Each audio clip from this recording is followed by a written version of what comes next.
their entire staff. Again, first class, tremendous hospitality. This has become our home away from home to some extent, and at times it's a little sad to leave here, to be honest with you. They're so welcoming in all that they do, and make it easy for us to come here and transition and build our team. So also the Bills staff, Andy Major, Ryan Moore, Brendan Rowe, Matt Worswick, Eric Behan, and many others that have helped us when we've been up here, get transitioned up here, while we've been up here, and then also transition back. Jeff Mazurk and his staff as well. And then Bills Mafia, their time, some of these people are taking off work, a lot of them are, their energy and helping us build this environment that we've had out here every day has been nothing short of amazing. So much gratitude to them, and we get ready to transition back to Buffalo after this practice and head into the weekend's game. Injury-wise, I'm sure you guys are interested. We've got 10 out today: Sed Van Pran, Max, Alec, Khalil, Cole, Curtis, Caden, Shaq, Tyler Bass, and then Tylen Grable is in concussion protocol as of after yesterday's practice. So that's a new addition. With that, I'll take your questions. Sean, you talk about how beneficial it is to be here. You've been doing this for a long time. You've been doing this your whole career, no matter what job you had coaching-wise. How much better are you at getting what you want out of being here for 2.5 weeks than you were maybe when you started here with the Bills as the head coach? Well, I think anything you benefit from experience, and this is no different. You know how we operate here, what we want to do, and from a vision standpoint, in terms of what we want to get accomplished here. You know, I think all of that helps, and certainly the staff and the work that they've done, the work that they've put in. They've worked extremely hard also. Coaching staff, training staff, everyone been very urgent with their approach. Not they haven't been in the past, but it's been very noticeable. Great team effort this year. Sean, are you expecting James to practice today? Yes. You are. Is that based? Have you had conversations with him? What's led to him being out there today? Well, everything for any player is, I expect every player to practice every day. If you know, that remains to be seen whether or not he's going to be here or not. But I'm hopeful he will at some point here. Has he been in the building all week? Yes. Has he participated in walkthroughs? Yes. Understanding that the business is that business side, how do you go about the situation from your perspective, coaching-wise? We move forward. Yeah, we move forward. It's an opportunity for somebody else to step up, show us what they've got, and the team moves forward. That's the nature of the business. It's you get these reminders from time to time that it is a business, and you know, but at the same time we've got to move forward as a football team, and that's on an individual basis and a team basis. So you know, we care for Jimbo, we care for him and his family, and we look forward to having him back. We'll see if that happens today. How do you balance knowing him as a person as well as you do that, along with the frustration of not having him? Yeah, I mean, like anything else, you guys have heard me talk tons about respect, and whether it's relationships or when you deal in situations like this, it all starts with respect. You know, I have a ton of respect for him, and you know, the position that he's in right now is not an easy one. That said, we have to move forward as a team, and I'm sure he respects that. What is your plan for Saturday as far as starters go with Josh? Yeah, Josh will not play this week. The starters, the ones will play, give or take one quarter, and then it'll flow from there. With Tyler still not kicking, is there a plan to bring somebody in, or is Ray going to handle those responsibilities? Yeah, we had a workout last night. We'll see where that goes. You know, we have our eyes on one of the two that we worked out there, and that's you know, we've got to get someone that can kick this weekend here for us. Is it going to be Mitch to start? Sorry? Mitch to start? Yes. Not Ray Davis on Saturday? He may a little bit. I don't want to give away any secrets strategy-wise at this point. You know, New York's probably listening, so. But Ray, I think it's good for Ray to get a little bit of as an emergency kicker during the season, to get a little bit of maybe a little small warm-up, or maybe an extra point. See if we can score and get an extra point there for him. He said he told everyone that he could kick. Were you part of that group? Ray Davis, he was lobbying for it. Yeah, I was very aware that that he had the kicking shoe ready to go. I just don't know how. Like, let's say he scores this weekend, we may have to literally throw his shoe out to him. He's going to have to get it tied. We probably should get Velcro, the old G.I. Joes, the Velcro. You're a shoeless kicker. Pops right. the shoe off, go old school. That's right, old school. That's probably how you kicked back then. Pick up football. Hey, Sean, just one more clarifier. You said he's been doing longer. Has he been all team meetings? and Yes, stuff like that? yeah. Sean, you said the starters be playing a quarter. Quarter, give or take. So for yeah. somebody like Mitch, if he's needed to play, it's with the starters, right? Except at the end of a game. How important is that for him to be in game circumstances with your starters? That's huge. I mean, it's that's part of the plan, I guess I would say. Certainly want to be mindful of Josh, mindful of any starter, any of our players. We never want to see them get injured. The benefit of this is we hold Josh out. We keep him in a good spot. He's been playing extremely well in camp. You guys have been out here, and then we get a chance to look at Mitch and some of the other quarterbacks and real game live action with the ones in this case for Mitch. A little too soon. Will Spencer be part of that starting group? Probably a little bit too soon. I don't anticipate him being out there.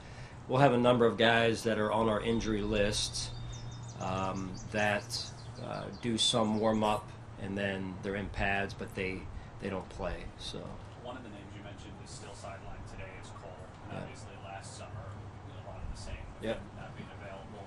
How do you get a player like that, who there are expectations for this season, ready when he has been unavailable these last couple of years? yeah, I mean, we do everything we can to fill the gaps, right? Walkthroughs, extra walkthroughs, making sure that he's ready to go. And the other guy that's not on this list actually is Taylor Rapp will not practice. He'll be out, give or take a week at this point, so dealing with a knee. So you brought that to mind when you asked about Cole. The hard part here is we feel like Cole's starting to come back, and it sounds like Taylor's going to be out for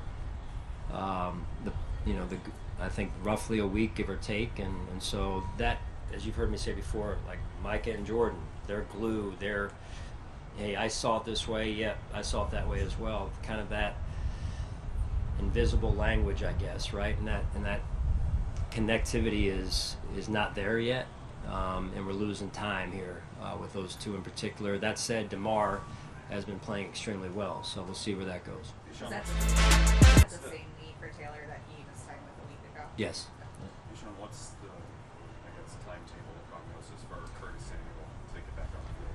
I feel like he's moving in the right direction.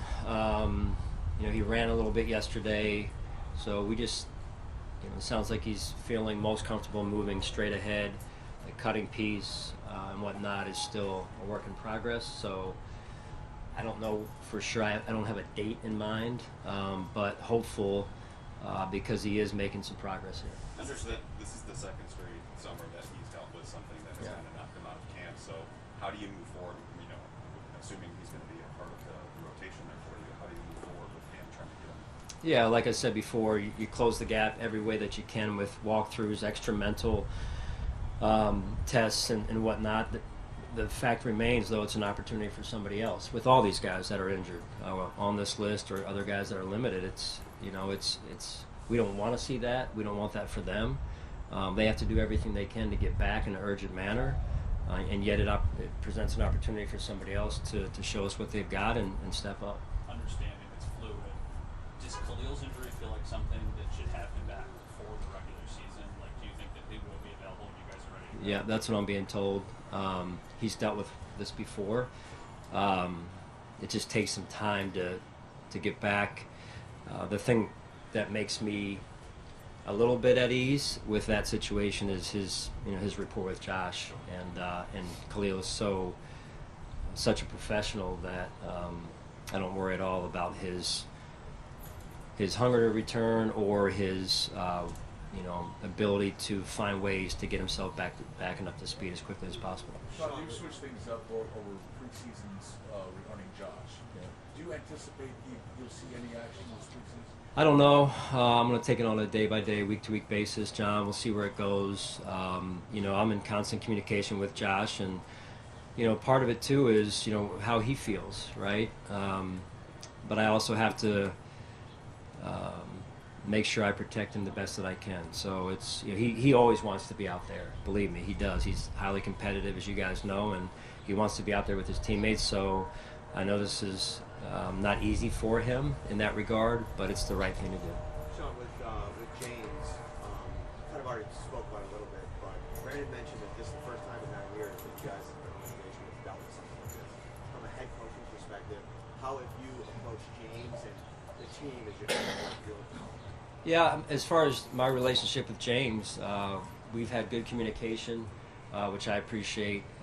The line between a coach and a player, to me, is a little bit different than what goes on on the other end of things, right? Just with business, right? So to me, it's important that we stay seeing eye to eye in terms of our relationship and our communication and our ability to communicate.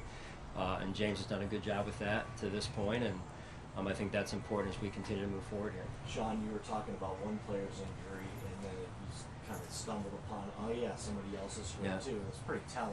Do you feel like this training camp there's been even more injuries than maybe in the past? Nate mentioned to me last night, he said, the list has been a lot longer than in years past. So injuries come up. They do. They come up at different points in the season. I think I'd rather have him now than in the playoffs, right? So that's my hope at this point. That said, I am concerned with, like I've said, some of the pieces being out there together, especially some of our newer players, our younger players. You try and just, it's hard to show up in this league first game of the season and be ready to go.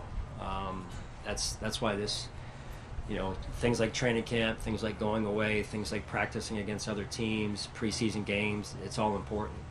What have you made of Tre'Davious White's training camp? Very solid, very solid. Again, going back to, the way he finished the season even, I think he's playing, he looks healthier even now than he did back then when he played against us. And every day he's out here working, him. He works extremely hard. He's a pro. He's extremely competitive. It means a lot to him. I mean, running hills, like I've said before, that's not something that was for the cameras. That's what he does. And I have a ton of respect for that, and so do his teammates. Sean, you've spoken highly about Tyrell Shavers before, and you talk about injuries. He had one, and he got back quick in the way he's been playing. What have you seen, and what shot does he have? He's tough. That guy is tough as nails. I mean, he is tough, and he has an ankle sprain, and he's back in the second or third practice, and he's out there limping around. I mean, the red and blue in the warm-up period, he's running a slant, catches a ball one-handed, kind of still limps off.